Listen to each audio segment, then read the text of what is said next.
Selamat datang di channel Alur Donghua. Sebelum menonton, silahkan subscribe, biar Mimin tambah semangat update-nya. Tanpa banyak usaha, Han Li melihat pemilik suara itu.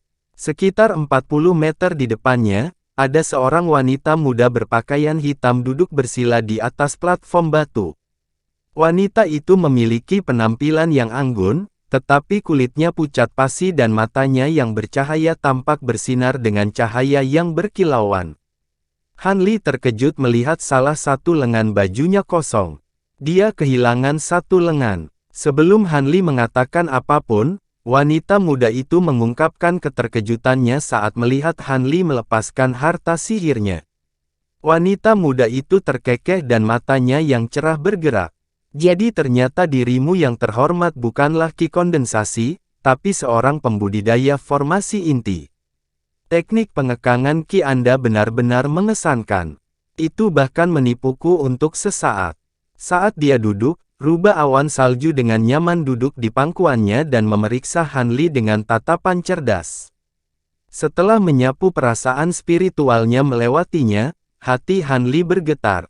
Jadi ternyata ini adalah area kultivasi tersembunyi senior. Aku benar-benar kurang sopan santun. Dia tampak agak terbuka dan membiarkan indera spiritualnya dengan mudah menyapu melewatinya. Dia tidak dapat menemukan fluktuasi ki spiritual sedikit pun. Dari apa yang dia kumpulkan berdasarkan kemampuan dan nada suaranya, ini menunjukkan bahwa kultivasinya benar-benar terlalu hebat, bukan karena dia memiliki semacam kultivasi yang menyembunyikan harta karun. Han Li menjadi sangat waspada.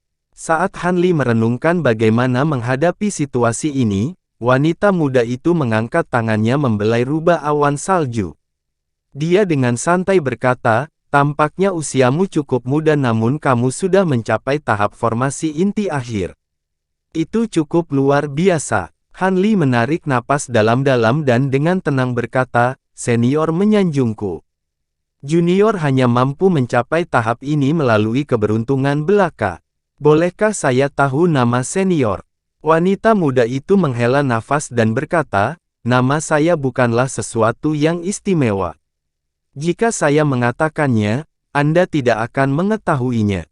Apalagi Anda, bahkan pembudidaya Naschen Soul generasi ini tidak akan mengetahuinya. Ketika Han Li mendengar ini, dia merasakan rasa pahit di mulutnya. Mungkinkah wanita muda ini adalah seorang kultivator tua yang tetap terisolasi dalam kultivasinya?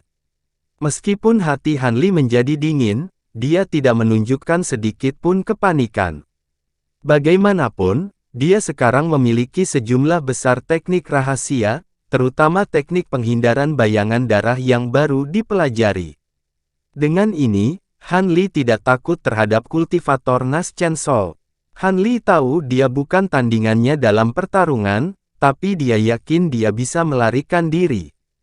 Namun, setelah menyalakan sejumlah besar esensi darah akan memaksanya untuk tetap berkultivasi terpencil selama bertahun-tahun. Karena itu, Han Li tidak tahu mengapa karakter misterius ini bersembunyi di bawah 3 sekte.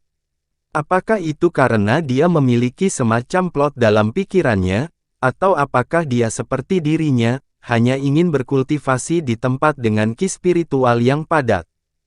Han Li menyapu pandangannya ke sekeliling ruangan batu dan dengan heran menemukan bahwa ruangan di dalam gunung ini disegel, dan tidak memiliki pintu atau lorong. Selain itu, selain dari platform batu tempat wanita muda itu duduk, tidak ada perabotan lain. Kekosongan ruangan memberikan kesan yang sangat dingin. Han Li juga menemukan bahwa dinding ruangan itu sangat kasar, tidak seperti potongan pisau biasa. Sebaliknya, permukaan yang tidak rata ini tampaknya berasal dari ayunan kapak yang besar. Begitu dia melihat ini, ekspresi aneh berkedip di matanya. Melihat kebingungan Han Li, wanita muda itu tiba-tiba tersenyum dan berkata, karena rekan Daois bingung, mengapa tidak menyentuh dinding batu dan menghilangkan keraguanmu? Ketika Han Li mendengar ini, hatinya bergetar.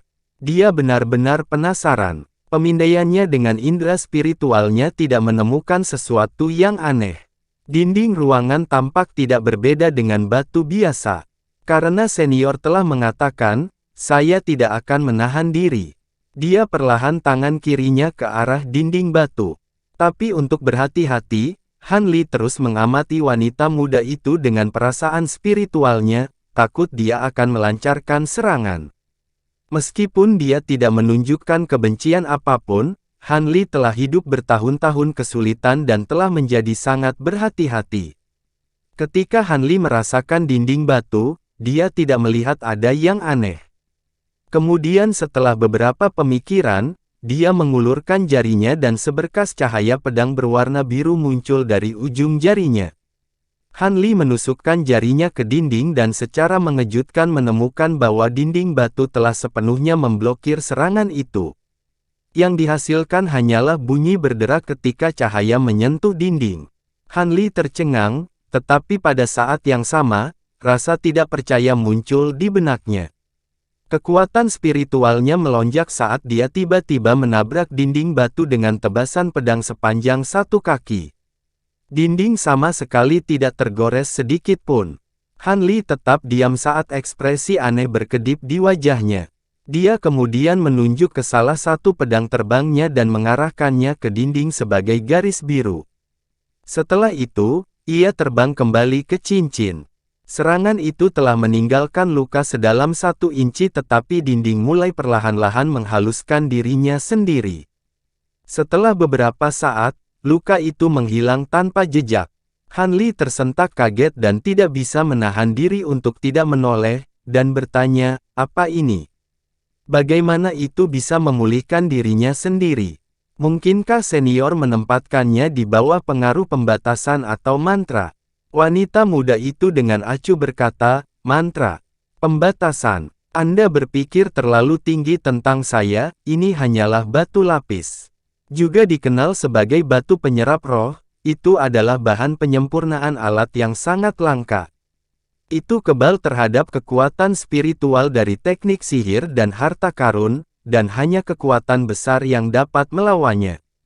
Han Li samar-samar mengerutkan kening dan berbalik ke arah dinding batu.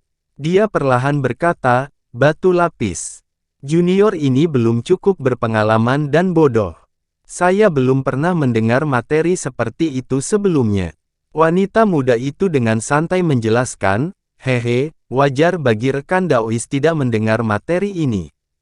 Bahan ini sangat langka bahkan selama era kuno, dan saat ini tidak banyak yang mengetahuinya. Ketika Han Li mendengar ini, dia terperangah. Tepat ketika dia berpikir untuk mengatakan sesuatu yang lain, wanita muda itu dengan manis tersenyum dan memotongnya, meskipun kultivasi rekan Daois mendekati tahap Naschen palsu, bakatmu tampaknya lebih rendah. Tidak, akan lebih baik untuk mengatakan bahwa itu mengerikan. Sepertinya Anda telah menemukan pertemuan yang menentukan untuk dapat mencapai tahap kultivasi ini. Jika tidak, upaya terbesar Anda hanya akan membawa Anda ke tahap pendirian yayasan. Bertemu denganku juga bisa dianggap sebagai takdir. Tetua ini memiliki harta yang dapat saya pinjamkan kepada Anda. Begitu Han Li mendengarnya, dia mengungkapkan ekspresi aneh, pinjamkan harta kepada junior ini.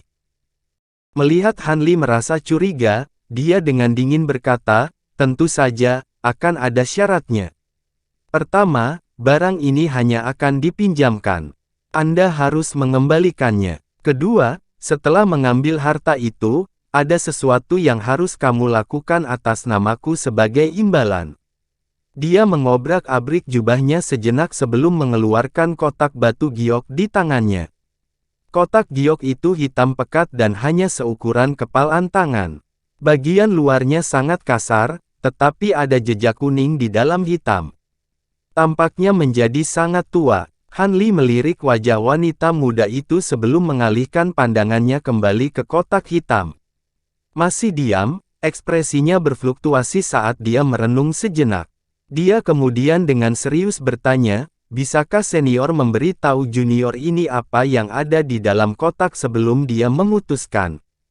Setelah melihat keraguan Han Li, wanita berpakaian hitam itu mengungkapkan sedikit ketidaksabaran.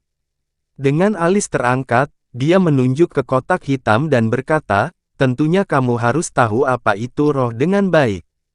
Kotak ini kebetulan menyimpan batu sumur roh dengan peringkat tertinggi, yang dikenal sebagai sumur roh giok.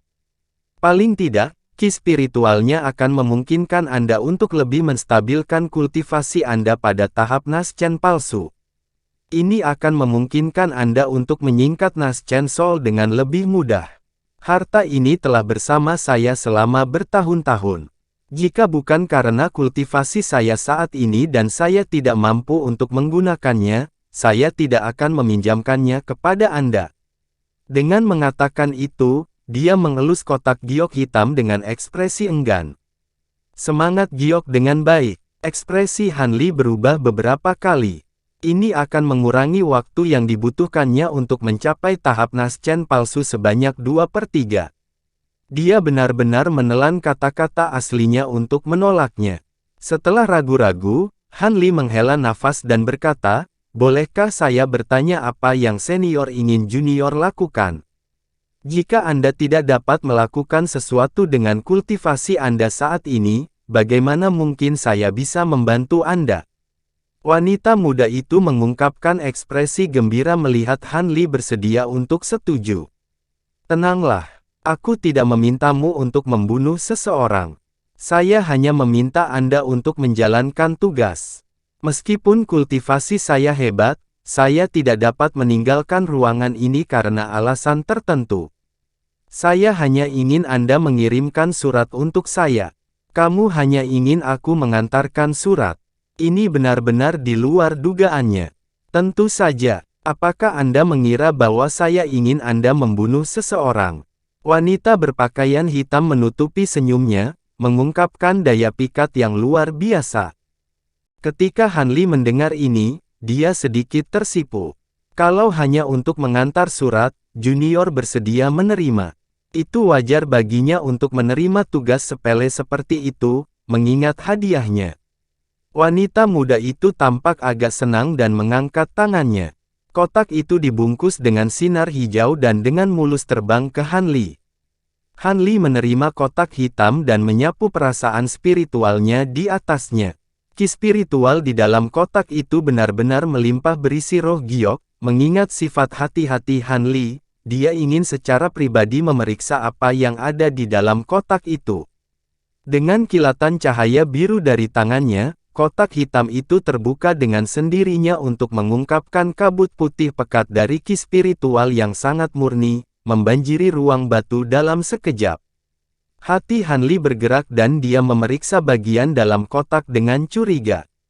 Dia hanya melihat cahaya putih lembut yang dipancarkan dari batu giok putih berkilau yang panjangnya hanya beberapa inci. Hanli dikejutkan bukan oleh batu itu, tetapi oleh sapi seukuran ibu jari di dalam batu transparan yang terus mengibaskan ekornya seolah-olah hidup.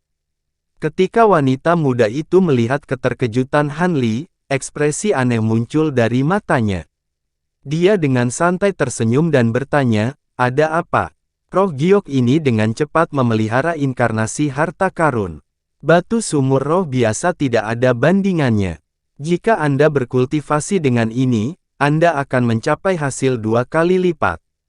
Setelah melirik roh giok dengan baik di dalam kotak, dia akhirnya menutupnya dan dengan tenang mengangkat kepalanya. Benar, dengan item ini, junior hanya akan menghabiskan sekitar belasan tahun untuk mencapai tahap Naschen palsu, bukan beberapa puluh. Pada saat itu, Hanli akhirnya menyadari bahwa rubah awan salju telah ternoda oleh ki spiritual sumur roh giok. Itulah mengapa ia memiliki ki spiritual tipis dan murni. Sangat mungkin bahwa transformasinya menjadi iblis ada hubungannya dengan ini. Ketenangan kembali Hanli agak mengejutkan wanita muda itu. Dia melirik lagi dengan heran. Setelah menarik rambut lepas dari dahinya, dia dengan santai berkata dengan suara hambar, baiklah, karena aku sudah memberikan item ini kepadamu, aku akan memberikan slip giok untuk dikirimkan juga. Ada juga kotak giok lain di bawah pada platform tempat saya duduk. Robek jimat yang menyegelnya dan berikan padaku. Ada token di dalam kotak yang saya ingin Anda kirimkan bersamanya. Kamu ingin junior mengambilnya untukmu. Han Li merasa curiga dan menjadi waspada. Masih takut wanita tua ini menyakiti Anda? Jika saya bisa mengambilnya sendiri, apakah saya akan meminta Anda untuk melakukannya? Wanita muda itu dengan kesal tersenyum dan mengangkat jubah panjangnya dengan tangannya. Ekspresi Han Li sangat berubah saat melihat kakinya. Mereka mengerut seperti kayu bakar saat mereka disilangkan. Tidak ada daging sedikit pun selain dari beberapa kulit kering. Itu membuat penampilan yang agak menakutkan. Tapi yang lebih mengejutkan Han Li adalah beberapa rantai perak berkilau yang menembus kakinya yang sangat dalam ke platform batu. Han Li mengerutkan bibirnya dan mengangkat kepalanya untuk melihat wanita muda itu. Meskipun wajahnya tampak benar-benar bingung, dia tidak bertanya lebih jauh. Dia tahu bahwa wanita itu pasti akan memberikan penjelasan. Wajah wanita itu menjadi dingin dan dia meletakkan jubahnya kembali. Dia dengan datar berkata, "Saya di gunung batu ini untuk batu lapis. Saya punya kamar dan kemudian saya menggunakan 2 rantai untuk membatasi kaki saya dan menjebak diri saya di sini. Kamu sendiri yang terjebak." Han Li benar-benar bingung dengan ini. Betul sekali. Seni kultivasi saya adalah seni pembantaian dunia bawah. Meskipun seni kultivasi sangat cepat dan kekuatannya luar biasa, ia memiliki kesalahan fatal. Setelah selesai, kultivator akan dengan mudah kehilangan sifat manusianya dan menjadi haus darah. Saat itu, saya menemukan secara tidak sengaja dengan teknik ini dan memutuskan untuk mengolahnya. Saya sangat yakin dengan indera spiritual saya yang sangat kuat.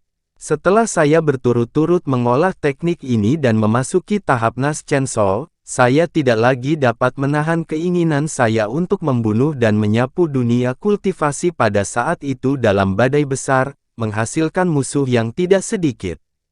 Saya akhirnya terlibat dalam pertempuran dengan beberapa kultivator Nas Chen Sol, yang mengakibatkan hilangnya lengan saya.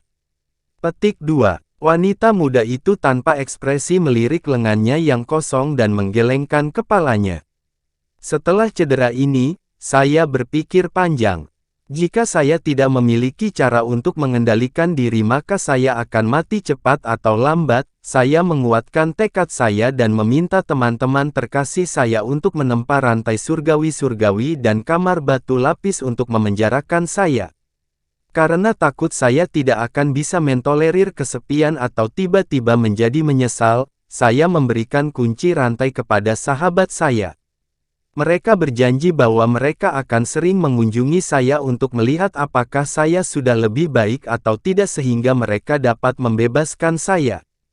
Setelah itu dikatakan, ekspresi wanita muda itu menjadi cemberut. Tapi aku tidak menyangka bahwa setelah datang hanya beberapa kali, teman baikku tiba-tiba menghilang tanpa sepatah kata pun. Saya tidak tahu apakah mereka ada sesuatu yang tidak terduga terjadi pada mereka. Karena itu, saya telah dipenjara di sini sampai sekarang. Karena ruangan ini dimurnikan dari batu lapis, indera spiritual saya hanya mampu menjangkau sekitar 1 kilometer, meski sudah mencapai pertengahan tahap Nas Chen Sol. Saya ingin meminta bantuan, tetapi saya tidak memiliki metode apapun untuk itu. Rantai surgawi ini disempurnakan melalui metode yang sangat aneh, menghubungkannya dengan jiwa utamaku. Meskipun kultivasi saya telah meningkat pesat dan saya dapat memutuskan rantai, saya akan langsung mati karena melakukannya. Sekarang takdir telah mempertemukan kita, sepertinya surga telah mendengar permohonanku. Saya tidak lagi harus menyia-nyiakan sisa hidup saya di kamar batu ini. Wanita berpakaian hitam itu menceritakan tentang masa lalunya untuk menghilangkan kecurigaan Han Li. Namun, cerita itu membuat Han Li tercengang. Jika dia berbicara dengan benar, maka masa lalunya pasti benar-benar tak terduga. Setelah beberapa saat mempertimbangkan, dia dengan ragu bertanya, "Mungkinkah senior ingin junior mengirimkan surat kepada sahabatmu? Dengan bertahun-tahun telah berlalu, bukan tidak mungkin temanmu meninggal." Wanita muda itu menghela nafas dan tersenyum pahit, Itu benar. Bahkan jika itu masalahnya, tidak perlu khawatir. Saya hanya meminta Anda untuk membawa kunci untuk rantai api surgawi ilahi. Kami berhubungan baik. Jika sesuatu terjadi, mereka seharusnya mewariskannya kepada keturunan mereka untuk diamankan. Itu akan sama jika Anda menemukan keturunan mereka. Setelah berpikir lebih lama, Han Li menganggap ini masuk akal. Dia melangkah maju tanpa mengucapkan kata-kata dan berputar di sekitar platform batu untuk menemukan lubang. Han Li dengan hati-hati menyelidikinya dengan indera spiritualnya dan dia mengangkat alisnya.